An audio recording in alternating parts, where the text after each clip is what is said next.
माँ का मायका। दिव्या की शादी राघव के साथ हुई थी। दिव्या और राघव एक दूसरे के साथ बहुत खुशी खुशी रहा करते थे। दिव्या एक मध्यम वर्गीय परिवार की लड़की थी, लेकिन दिव्या की सास अनीता जी का मायका काफी पैसे वाला था और अनीता जी अपने पैसे वाले मायके की वजह से काफी घमंड भी किया करती थी। एक दिन सुबह के वक्त, मम्मी जी मैं सोच रही थी अपने मायके जाकर आ जाती हूँ, बहुत दिन हो गया है ना। हाँ मम्मी, पूरा 1 साल हो गया है दिव्या को अपने घर गए। कुछ दिन रहेगी तो उसका मन बदल जाएगा। हाँ हाँ, क्यों नहीं बेटा, आराम से अपने मायके जाकर आओ। अरे भाई, लड़कियों को अपने मायके जाना भी चाहिए, वो भी तो तुम्हारा घर है। जरूर जाओ बेटा। ठीक है दिव्या, मैं 2 दिन बाद की टिकट करवा लेता हूँ, तुम्हें छोड़कर आ जाऊंगा। अरे तुम्हें जाने की क्या जरूरत है बेटा, बहू खुद भी तो जा सकती है ना, ट्रेन में बैठ कर ही तो जाना है। लेकिन मम्मी, अच्छा थोड़ी ना लगेगा, इतने दिनों बाद दिव्या अपने घर जाएगी, वो भी अकेले। अरे ठीक है ना बेटा, तुम क्यों अपनी छुट्टी खराब कर रहे हो बिना बात के। इन छुट्टियों को कभी इमरजेंसी के लिए बचा कर रखो, काम आएंगी। और बहू का क्या है, 2 दिन मायके जाकर वापस आ जाएगी। कोई बात नहीं राघव, मम्मी जी ठीक कह रही हैं, बेकार में ही मुझे लाने छोड़ने में आपकी छुट्टियां खराब हो जाएंगी। वैसे बहू, तुम्हारा भाई भी तो तुम्हें लेने आ सकता है। शादी के बाद तो बेटियों को लेने अक्सर उनके भाई ही आते हैं। तुम्हारी मम्मी ने नहीं बताया तुम्हें? कोई बात नहीं मम्मी जी, अभी आप ही ने तो कहा ना कि मैं अकेले जा सकती हूँ, तो मैं अकेले चली जाऊंगी। अरे बहू, कहीं ऐसा तो नहीं ना कि किराए के पैसों की वजह से तुम्हारा भाई तुम्हें लेने नहीं आ रहा। तुम्हारे मायके वाले सोच रहे होंगे कि बिना बाप का खर्चा जो हो जाएगा उनका। मम्मी, आप दिव्या से ऐसे क्यों कह रही हैं? अरे तो इसमें गलत क्या कह रही हूँ भाई, पैसों की चिंता सबको होती है। नहीं नहीं मम्मी, ऐसी कोई बात नहीं है, मेरे घर वाले मेरे किराए के पैसे तो कम से कम खर्च कर ही सकते हैं। 2 दिन के बाद दिव्या अकेले ही अपने मायके चली जाती है। उसके मायके जाने के बाद, राघव बेटा, तुम्हारी शादी ना हमने गलत घर में कर दी। अब क्या हुआ माँ, दिव्या से कोई शिकायत है क्या आपको? आपने मुझे उसके घर भी नहीं जाने दिया। अरे क्या करेगा वहाँ जाकर, जब भी जाता है ढंग के तोहफे तक नहीं देते वो लोग। वो तो ये भी नहीं जानते कि दामाद की खातिरदारी कैसे करनी चाहिए।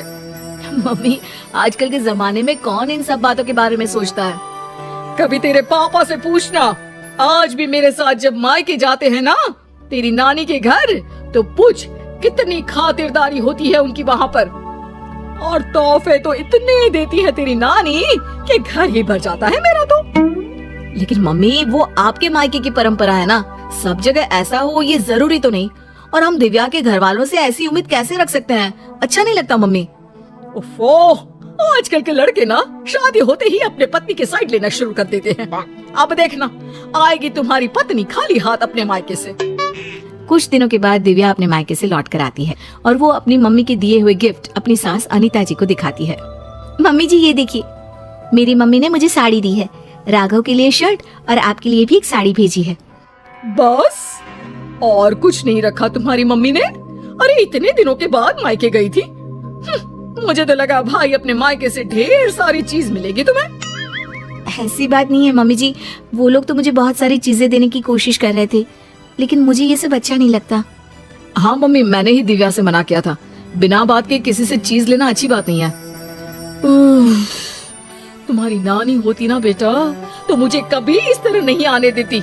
मेरे मायके की तो बात पूछो ही मत, जब भी जाती हूँ इतने सारे गिफ्ट मिलते हैं, क्या बताऊँ। बस मुझे तो कभी कुछ खरीदने की नौबत ही नहीं आई। कभी कोई साड़ी, कभी कोई सामान मैंने खुद के हाथों से इतने सालों में नहीं खरीदा। सब कुछ तुम्हारी नानी ने दिया है मुझे। मम्मी, अब वक्त बदल गया है, वो आपका मायका है, दिव्या का परिवार पूरी तरह से अलग है। हाँ मम्मी जी, और वैसे भी सबका परिवार एक जैसा नहीं होता ना, और मुझे मेरे परिवार से कोई शिकायत भी नहीं है।